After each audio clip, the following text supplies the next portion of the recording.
Olá a todos, quem fala aqui é o professor Caio Augusto e dando continuidade então aqui no nosso curso de Sociologia, chegamos à nossa aula de número 3, a aula que vai abordar um dos pais da Sociologia, que é Karl Marx. Karl Marx foi um grande filósofo, pensador e sociólogo do século XIX, que até hoje é uma das mais importantes vozes na economia política e também um dos pais fundadores da sociologia, junto com Emile Durkheim e também com Max Weber. Por isso é tão importante nós estudarmos esse sociólogo. Bom, vamos começar aqui falando um pouquinho do roteiro dessa aula, né? O que nós vamos analisar nessa aula? Nós vamos começar estudando um pouquinho da vida e da obra do Karl Marx. É claro que aqui nós não iremos nos deter em entrar em detalhes em questões muito pessoais, como com quem ele casou, quantos filhos ele teve, isso não nos importa. O que nos importa é entender onde ele nasceu, quando ele nasceu e qual que é o contexto histórico do surgimento das suas primeiras obras, tá? Depois, nós vamos analisar o seu método sociológico, que é o materialismo histórico dialético.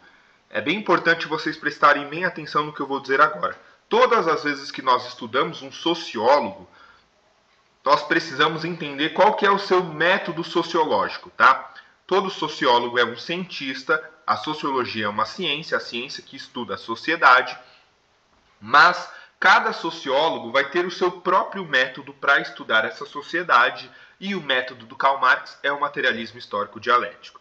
Muito bem, depois nós vamos entender os conceitos de infraestrutura e superestrutura, que estão relacionados diretamente com o método de Marx, que é o materialismo histórico. Nós vamos ver também o conceito de modo de produção, um conceito fundamental utilizado até hoje, por exemplo, dentro da historiografia. Nós vamos ver o polêmico conceito de mais-valia, o que é mais-valia e o que é a exploração do trabalhador sobre o proprietário privado. Nós vamos também ver o conceito de ideologia e vamos entender que esse conceito para o Marx é diferente do que para nós no senso comum. Vamos também ver o conceito de acumulação primitiva, ou seja, o início do capitalismo, como se desenvolveu esse capitalismo, os conceitos mais famosos, né, pelo qual Marx é conhecido, que é o conceito de socialismo e comunismo, fetichismo da mercadoria e, por fim, o conceito de revolução. Esse vai ser o roteiro da nossa aula, é isso que vocês vão ver nessa aula, tá? Começando então aqui pela vida e pela obra do Karl Marx, tá? Bom, Karl Marx, como eu falei inicialmente, ele é um filósofo, ele é economista, ele é sociólogo e, de certa forma, um revolucionário. Ele nasceu na Alemanha do século XIX, uma Alemanha que passou por grandes transformações no século XIX, né? O Karl Marx ele nasce ali por volta do ano de 1818 e morre no ano de 1883, e isso é fundamental para a gente entender a Alemanha do século XIX. Por quê? Em 1806, a Alemanha, que era, na verdade, um império que tinha regiões da França, regiões da Alemanha, regiões até do Império Austríaco, esse império, que se chamava Sacro Império Romano Germânico, ele foi invadido por Napoleão em 1806, 1807 e ele foi desfeito, né? Napoleão dissolveu o Sacro Império Romano Germânico, que se tornou, né, vários pequenos estados independentes, Prússia, Bavária, enfim, vários outros estados. Então o Marx ele nasce já nessa Alemanha fragmentada, né, nesse conjunto de reinos que nós chamamos de Alemanha depois. E em 1870, 1871, a Prússia, que era o estado mais poderoso desses estados alemães, ela não só vai dominar todos os outros estados de língua alemã, como ela vai iniciar uma guerra com a França, a Guerra Franco-Prussiana, e isso vai levar à independência e à unificação da Alemanha. Então, o Marx ele passa de uma Alemanha fragmentada para uma Alemanha unificada, né, ao longo de sua vida, e isso, obviamente, tem um impacto nas suas obras, tá? Ele é mais conhecido, né, a obra mais importante, mais conhecida dele, é o Manifesto Comunista, né, publicado em 1848, junto com o seu parceiro, Friedrich Engels, que vai ser coautor junto com Marx, de várias outras obras, né, na qual ele apresenta ali a sua visão sobre o comunismo, um pouco do que é o capitalismo, mas a obra mais monumental do Marx, né, mais difícil e mais complexa, é o Capital. tá? Escrita ali por volta de 1867 a 1870, né? No Capital, ele faz uma análise sistemática do capitalismo, né? A gente, muitas vezes, no senso comum, pensa que Karl Marx é um filósofo do socialismo e do comunismo, mas, na verdade, Karl Marx é um grande estudioso do sistema capitalista, do capitalismo. Ele é um grande economista que estuda o capitalismo. Além dessas duas obras, ele tem várias outras obras que ele publicou, 18 do Brumário, na qual ele faz uma análise da era napoleônica. Ele escreve junto com Friedrich Engels uma outra obra chamada A Ideologia Alemã, enfim. Muitas são as obras que Marx escreveu junto com seu parceiro Engels, mas o fato é que essas duas, o Manifesto Comunista e o Capital, são as mais importantes. Bom, vamos ver então um pouquinho do método sociológico do Karl Marx, né? Todo sociólogo tem um método próprio para estudar as sociedades, e o Marx, né, também desenvolveu o seu próprio método que se chama materialismo histórico dialético. A gente vai trinchar cada uma dessas palavras. Primeiro, por que materialismo? Ora, no seu método sociológico, o Karl Marx entende que para se entender uma sociedade é importante você entender primeiro as bases materiais dessa sociedade. Ou seja, toda vez que eu vou estudar uma sociedade, eu vou entender as bases materiais dela primeiro. O que seriam bases materiais? As relações de produção, o modo de produção, a forma como a economia está estruturada, né? As relações de trabalho, né? Se são relações de trabalho assalariado, se são relações de trabalho servil, escravista. Grosso modo, simplificando muito para fins didáticos, com muitas aspas aqui, é como se Marx estivesse dizendo, olha, para entender uma sociedade, nós primeiro precisamos entender a sua economia, né, o seu sistema econômico, para depois entender a cultura, a política, a sociedade de um modo geral. Tá? Então, grosso modo, o materialismo é isso, porque estuda primeiro as bases materiais, com muitas aspas, a economia, para depois estudar a cultura, a religião, a política, o direito, etc. e tal, tá? Então, por isso que é chamado de materialismo. E por que é histórico dialético, tá? O processo dialético, né, a palavra dialética que Marx utiliza aqui, ele está fazendo uma referência à dialética de Hegel. Né? Hegel é um filósofo do início do século XIX, final do século XVIII, início do século XIX, da qual o Marx se inspira muito, né, na obra dele, mas também critica o Hegel, né? Marx também faz uma série de críticas ao Hegel, mas não vamos entrar aqui nesse mérito. O fato é que um dos conceitos de Hegel é o conceito de dialética. O que é a dialética de Hegel? É a apresentação de duas teses, de duas ideias contrárias, uma contrária à outra, que se chocam, que entram em conflito, que estão em disputa, né?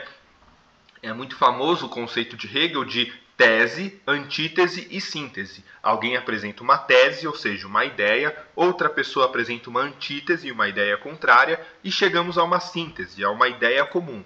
Nem sempre é possível chegar numa síntese. O Marx utiliza esse método por quê? Porque ele vai ler a história da humanidade como a história da luta de classes. Para o Marx, a história da humanidade é a história de diferentes classes sociais com ideias opostas, com interesses opostos, lutando entre si. Daí que vem o termo dialética. Então ele vai olhar lá para a sociedade grega e ele vai ver várias classes sociais, né? Ele vai olhar para a sociedade romana e ele vai ver lá patrícios, plebeus, sempre em disputa, né? Ele vai olhar para a sociedade feudal e vai ver senhores feudais, cleros, servos entrando em conflito, né? Então, para ele, a luta de classes é o motor da história. Por isso que é histórico dialético. Histórico porque a história da humanidade é a luta de classes, e dialético porque essas classes estão sempre em oposição, né? Sempre são classes divergentes que estão em conflito. Muito bem? Vamos ver também agora o conceito de infraestrutura e superestrutura, fundamental para o marxismo, tá? Infraestrutura e superestrutura nada mais é do que o que a gente acabou de ver. Como assim? Ora, vamos lá. Eu disse que no método sociológico do Marx, ele gosta de analisar primeiro a economia para depois analisar a cultura, a religião, etc.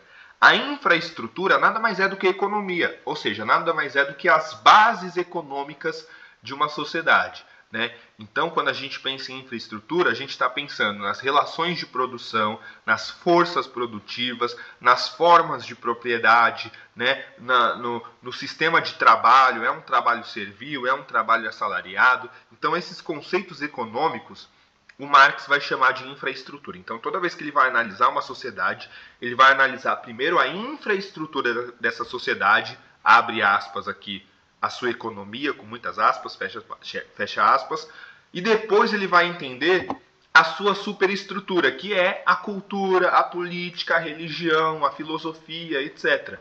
E o Marx vai entender que a superestrutura é sempre uma derivação da infraestrutura, no sentido de que a cultura de uma sociedade, a religião de uma sociedade, a filosofia de uma sociedade é fruto do sistema econômico dessa sociedade.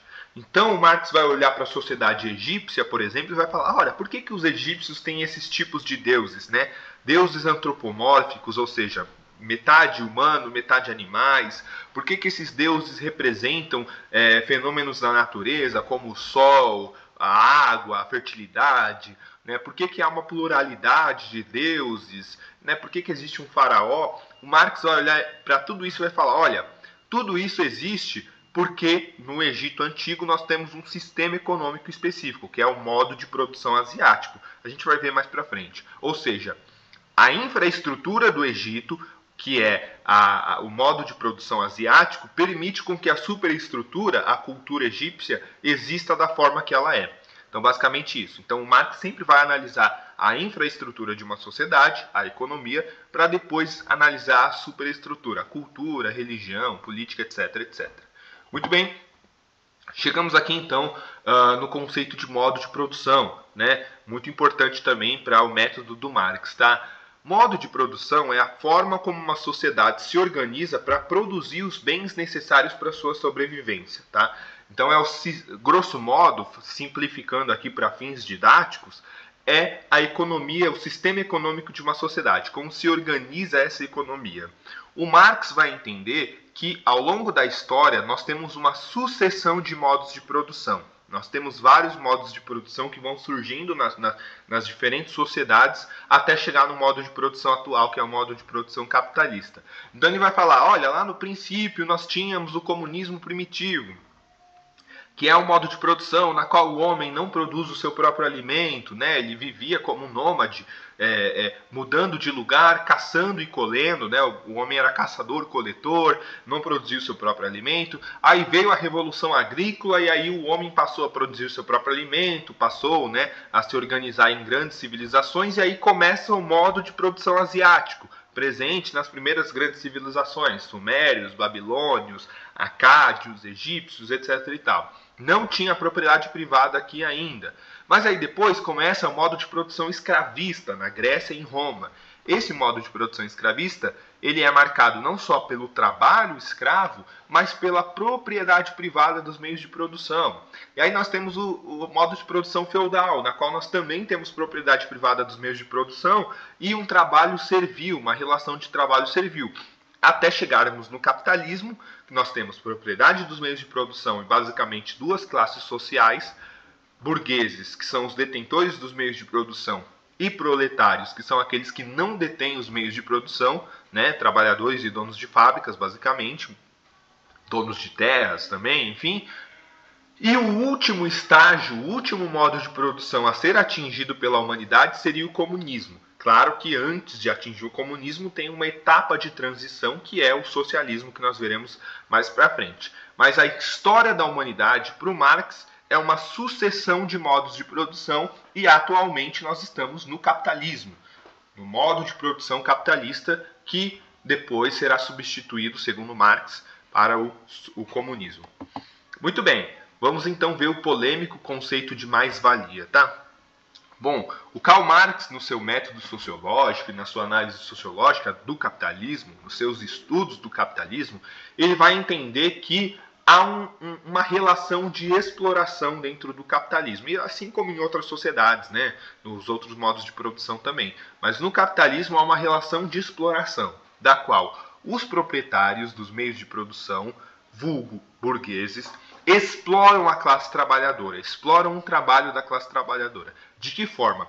Através de um sistema chamado mais-valia. O que é mais-valia? Mais-valia é o valor excedente que o trabalhador produz, né, no seu dia de trabalho, mas que não fica com ele. Vou dar um exemplo que vai ficar muito claro.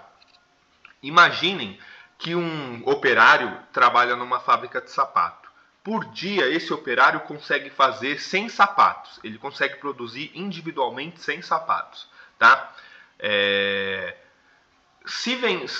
Quando esses sapatos forem vendidos, eles vão ser vendidos a um determinado preço, né? Esses 100 sapatos, que vai gerar, por exemplo, 5 mil reais. Vou dar um exemplo. Então, os 100 sapatos produzidos no dia, em um único dia, equivalem a 5 mil reais. Se pensarmos aí em um mês, vamos colocar um número aqui qualquer, vamos supor que por mês a quantidade de sapatos vendidos que foram produzidos por esse único trabalhador dê um montante equivalente a 500 mil reais. Né? Então, por mês, esse trabalhador consegue produzir sapatos que geram um valor de 500 mil reais. Só que o salário dele por mês é 2 mil reais. O que acontece então com todo esse excedente que ele produziu e que não ficou com ele?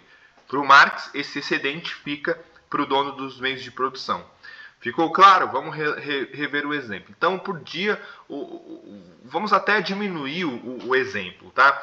Por dia, o operário consegue produzir 5 sapatos. Cada sapato tem um valor de 100 reais. Eles serão vendidos por 100 reais. Logo, esse operário ele produziu 500 reais em um dia. Só que o dia de trabalho dele é 50 reais. Né? Ele vai ganhar 50 reais para produzir 5 sapatos que serão vendidos e vão gerar 500 reais. Ora, o que aconteceu então com os outros 450 reais? Ficaram com o dono dos meios de produção. Esse é o conceito de mais-valia para o Marx. Tá? Bom, vamos entender também o conceito de ideologia.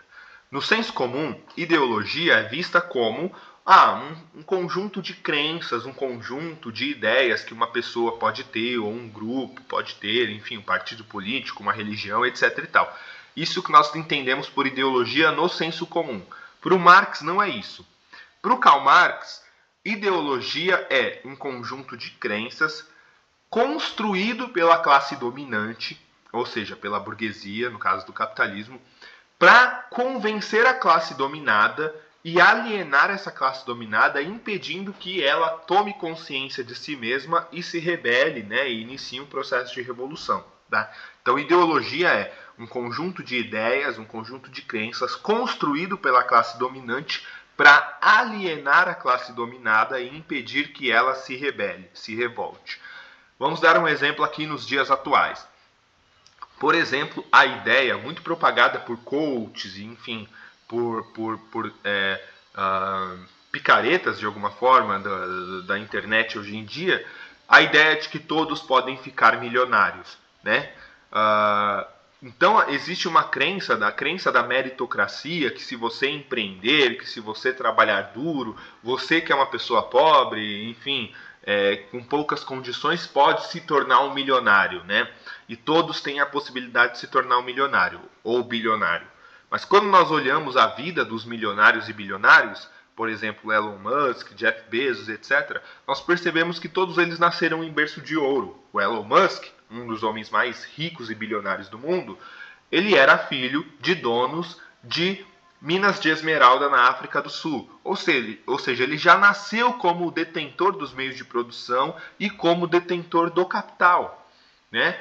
Então, nunca ninguém vai conseguir alcançar, se tornar bilionário que nem o Elon Musk saindo da pobreza, né? Porque ele não partiu da pobreza para se tornar bilionário. Mas as pessoas acreditam nessa ideia de que elas podem se tornar bilionárias e, portanto, não se revoltam contra o sistema. Isso é ideologia para o Karl Marx, né? Esse conjunto de crenças alienantes para impedir com que a classe trabalhadora se revolte, né, e tome consciência do seu processo de exploração. Muito bem, chegamos aqui no conceito de acumulação primitiva. Como eu falei para vocês, o Marx ele é um grande estudioso da história do capitalismo em si. né? Muito mais do que um pensador do socialismo ou do comunismo, o Marx é um estudioso do capitalismo. Então ele vai estudar a história do capitalismo, como surgiu o capitalismo. Para o Marx, o capitalismo surge no século XVIII com as revoluções industriais, sobretudo a Revolução Industrial Inglesa. O Marx utiliza muito, ele olha muito para a Inglaterra para entender o capitalismo. E como que surge a Revolução Industrial na Inglaterra? A partir de um processo de acumulação de capital, né? Então a Inglaterra, no século XVI, século XVII, século XVIII, foi acumulando capital necessário para o primeiro investimento, para o início da industrialização e, consequentemente, da consolidação do capitalismo, esse capitalismo industrial.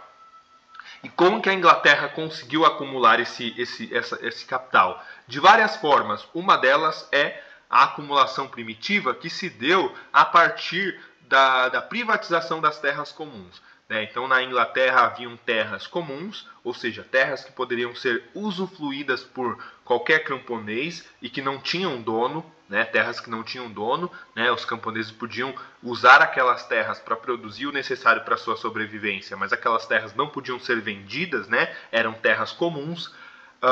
Em um determinado momento, os governos, as monarquias inglesas, passaram a fazer um cercamento dessas terras e uma privatização dessas terras, passar essas terras para proprietários privados. Esses proprietários, com essas terras, passaram a acumular uma quantidade muito grande de capital necessário para os investimentos para a industrialização e consolidação do capitalismo.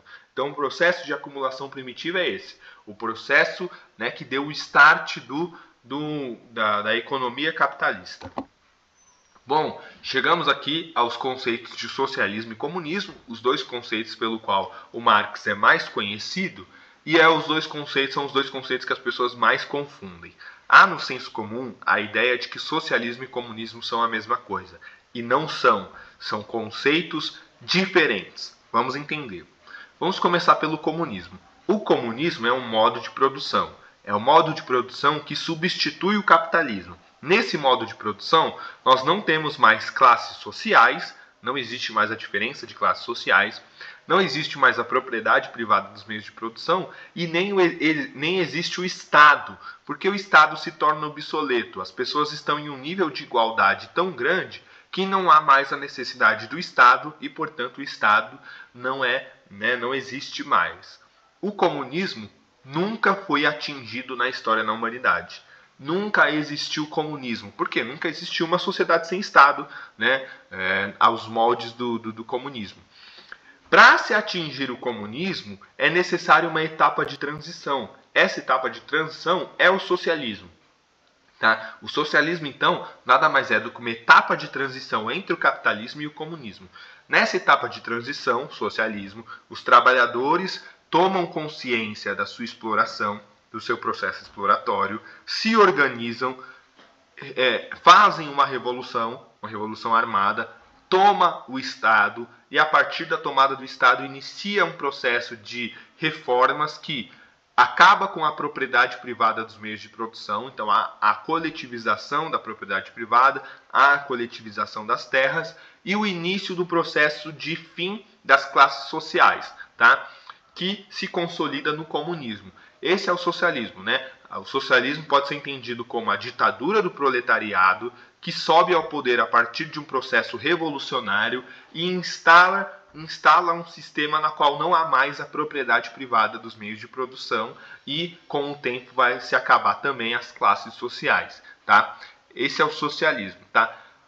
Nunca tivemos na história o comunismo, mas nós tivemos na história diversas experiências socialistas. A União Soviética foi uma experiência socialista. Cuba, uma experiência socialista. China, uma experiência socialista. Países do leste europeu, experiências socialistas. Vietnã, experiências socialistas. Nunca existiu comunismo. O que nós tivemos até agora são experiências socialistas. Muito bem. Chegamos então ao conceito de fetichismo da mercadoria, tá? Um conceito que nós vamos passar rapidamente aqui. O que é fetichismo da mercadoria para Marx? Muito bem.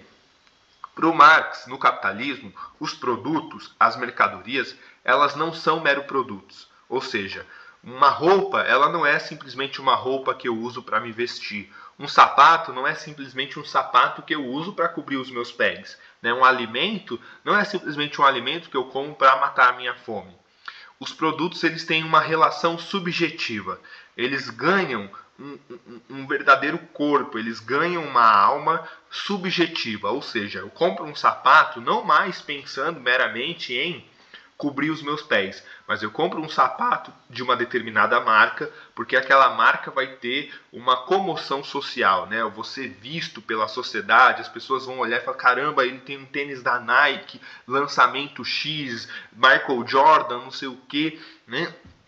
Então, o valor dessas mercadorias se torna um valor muito maior do que o valor verdadeiro, né? Porque existe uma questão subjetiva aí, né? Então, um tênis da Nike, em termos de mercadoria, ele não custa mais do que $50, porque ele é produzido ali basicamente de couro, né? Couro, às vezes um plástico, às vezes ali uma borracha, talvez em alguns lugares madeira, enfim, os materiais utilizados para fazer um sapato da Nike, o Jordan, o último Jordan lançado aí, não custam mais do que $100. Mais um sapato desses é vendido por $1.000, $1.500, às vezes $5.000. Por quê? Por conta do fetichismo de mercadoria. Há um fetiche por aquele produto, fetiche que vai além das questões meramente materiais. Envolve questões subjetivas. Porque esse sapato tem o nome Jordan, ele é da Nike, né, uma marca, enfim, famosa, etc. e tal. Então isso é o fetichismo da mercadoria, quando os produtos ganham um valor adicional a mais do que o valor, né, natural deles. Muito bem, para finalizar a aula, chegamos ao conceito de revolução, tá? O que é a revolução para o Marx? A revolução é justamente o processo pelo qual a classe trabalhadora se conscientiza das suas condições de exploração e de alienação sobre o capitalismo, se organiza e se mobiliza para tomar o Estado, né, e inaugurar o sistema socialista, tá? Então, revoluções nós tivemos várias ao longo da história, né? Revolução cubana, Revolução Chinesa, Revolução Russa, enfim, por aí vai, tá? Então esse é o processo de revolução. Bom, chegamos então aqui ao fim da nossa aula, espero que vocês tenham gostado. Siga-nos nas redes sociais, né? No Instagram, Instituto_Logo79 e no TikTok, Prof. Caio Augusto 79. Lá vocês vão encontrar materiais muito bons para auxiliá-los nos seus estudos. Espero que vocês tenham gostado. Até a próxima. Abraços.